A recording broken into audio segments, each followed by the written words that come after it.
रितेश जिनिलियाची भन्नाट love story. 10 वर्ष date अन लग्नाच्या 2 दिवस आधी हटके प्रपोज. बॉलिवूडमधील लाडका अभिनेता रितेश देशमुख आणि त्याची पत्नी अभिनेत्री जिनिलिया डिसूजा या जोडीला ज्या सिनेमानं आयुष्यभरासाठी एकत्र आणलं तो सिनेमा म्हणजे तुझे मेरी कसम. या सिनेमानंच या दोघांना जवळ आणलं. रितेश आणि जिनिलियाला तुझे मेरी कसम सिनेमा कसा मिळाला, सांगितली रंजक स्टोरी. 10 वर्षाच्या डेटिंगनंतर त्यांनी केलं लग्न. म्हणजे 10 वर्ष ते रिलेशनशिपमध्ये होते. 10 वर्ष ते एकमेकांना डेट करत होते. जिनिलियानं सांगितलं की त्यानंतर आम्ही फेब्रुवारी 2002 पासून आम्ही डेटिंग केली. त्यानंतर फेब्रुवारी 2012 साली आम्ही 10 वर्षानंतर लग्न केलं. आम्ही लॉंग डिस्टन्स रिलेशनशिपमध्ये होतो. आम्ही टाऊनला भेटायचो लपून छपून. प्रत्येक गोष्टीची एक वेळ असते. आम्ही चांगले मित्र झालो. मग आम्ही प्रेमात पडलो. 2 व्यक्तींना जेव्हा एकमेकांना सवय होते त्यावेळी नातं पुढं जातं. आम्ही एकत्रित घालवत असलेला वेळ खूप महत्त्वाचा होता. आम्हाला घरातून विरोध नव्हता.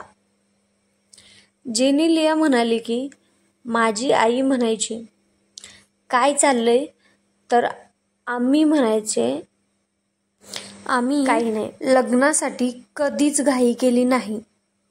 तुम्हाला असं वाटलं की एखाद्या व्यक्तीसोबत आयुष्य काढायचं आहे, ही गोष्ट खूप महत्त्वाची आहे. आम्ही मित्रांना सांगायचो की आम्ही जस्ट फ्रेंड आहोत. आमच्यात प्रपोज कोणीच केलं नाही. लग्नाच्या आधी मात्र एकदा ऑफिशियली प्रपोज करावं अशी जिनिलियाची इच्छा होती. लग्नाच्या आधी फिल्मफेअरचं शूट होतं. लग्नाच्या आधी मी जिनिलियाला म्हटलं मला ताजला जायचं आहे, मला शूज घ्यायचा आहे, असं मी तिला सांगितलं. गेटवेला गेल्यानंतर एका बोटीने आम्ही एका स्लॉटवर गेलो. सायंकाळची वेळ होती. सूर्य मावळतीला डेकवर संगीत चालू होतं. मरीन ड्राईव्हवर आम्ही पोहोचलो. तिथं माझ्या एका मित्राचं घर होतं. मी तिथं पोहोचताच त्याला सिग्नल दिला. त्यानं लगेच इमारतीवरून आतिषबाजी सुरू केली आणि मग मी जिनिलियाला प्रपोज केलं आणि विल यू मॅरी मी असं विचारलं. तो दिवस भन्नाट होता, असं रितेश म्हणाला. तू तुझ्या नावाची काळजी घे, मी माझ्या नावाची काळजी घेईन. विलासरावांचा तो सल्ला आणि रितेशचं आयुष्य बदललं. म्हणजे विलासराव देशमुखांनी रितेश देशमुखांना हा सल्ला दिलेला की तू तुझ्या नावाची काळजी घे. रितेशनं सांगितलं की मी हैदराबादला लूक टेस्टला गेलो होतो. मला सांगण्यात आलं की हिरोईन देखील त्याच विमानानं येणार आहे.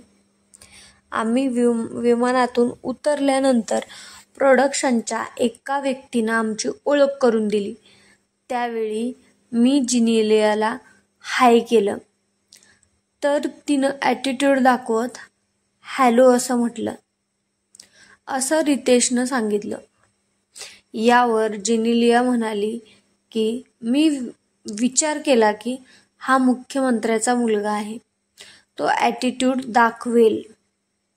त्याआधी मीच ॲटिट्यूड दाखवला. रितेशनं सांगितलं की 2 दिवसानंतर आम्ही शूटिंगच्या ठिकाणी भेटलो. तिथं जिनिलियानं तिथं असलेल्या झाडाझुडपांकडे इशारा करत मला विचारलं की त्या झाडीच्या पाठीमागे तुमचे बॉडीगार्ड आहेत का. पण मी सांगितलं की माझ्याकडे बॉडीगार्ड नाही. विलासराव देशमुख 8 वर्ष मुख्यमंत्री असताना मला एकदाही सिक्युरिटी नव्हती, असं रितेश म्हणाला. मी ही कधीच मागितली नाही. त्यानंतर जिनिलियाला वाटलं की आता आपण ह्याच्याशी बोलू शकतो, असं त्यानं सांगितलं. रितेशनं सांगितलं की तुझे मेरी कसम हा सिनेमा माझ्या आधी जिनिलियाला मिळाला. हा सिनेमा दुसरा अभिनेता करणार होता. तो अभिनेता त्याच वेळी दुसऱ्या सिनेमात करत होता काम. त्यावेळी त्या अभिनेत्याला एका सिनेमाची निवड करायला सांगितलं होतं. त्यावेळी त्यानं दुसरा चित्रपट निवडला. मग या सिनेमासाठी निर्मात्यांना जिनिलियासोबत एक फ्रेश चेहरा हवा होता. मी एकदा सुभाष घई यांच्या सेटवर गेलो होतो, कारण मला फिल्म टेलिव्हिजन इन्स्टिट्यूटवर प्रोजेक्ट बनवायचा होता. मला स्टुडिओ वगैरे काही माहिती नव्हतं. त्या कामासाठी गेलो असता तिथल्या DOPला वाटलं की मी चित्रपटात ॲक्टिंग करायला आलो आहे.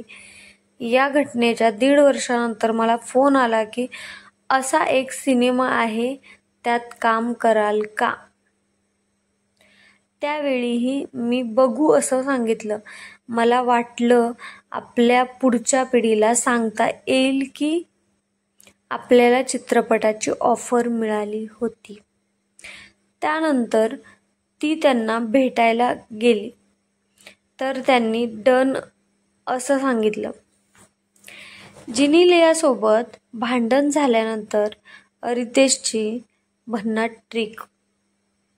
माझा गट्ट्यावर सांगितलं गुपित, म्हणजे कोणत्याही बायकोचं आली नवऱ्याचं भांडण झाल्यावर काय ना काय होत राहतं. यावेळी रितेश म्हणाला की मला जाणीव होती की आपले वडील मुख्यमंत्री आहेत, आपण असंच निर्णय घेऊ शकत नाही. आईला सांगितल्यावर त्यांनी होकार दिला. मग मी बाबांना भेटायला गेलो. वर्षा बंगल्यावर त्यांना भेटलो आणि चित्रपट करणार असल्याचं सांगितलं. त्यावर ते म्हणाले, तू ॲक्टिंग करणार आहेस का? मी हो असं सांगितलं. त्यानंतर मी त्यांना म्हटलं की सिनेमा चालला नाही तर लोक विलासरावांच्या मुलाचा सिनेमा चालला नाही असं म्हणत तुझ्यावर टीका होईल. माझी काही ओळख नाही, तुमची ओळख आहे. त्यावर ते विलासराव देशमुख की तू तुझ्या नावाची काळजी घे, मी माझ्या नावाची काळजी घेईन. तुम्हाला जे आयुष्यात करायचं आहे त्याची जबाबदारी आपणच घ्यायला हवी, असं रितेशनं सांगितलं. त्यानंतर ही फिल्म फायनल झाली, असं रितेशनं सांगितलं. चला, व्हिडिओ आवडल्यास नक्की लाईक करा, चॅनलला सबस्क्राईब करा. धन्यवाद.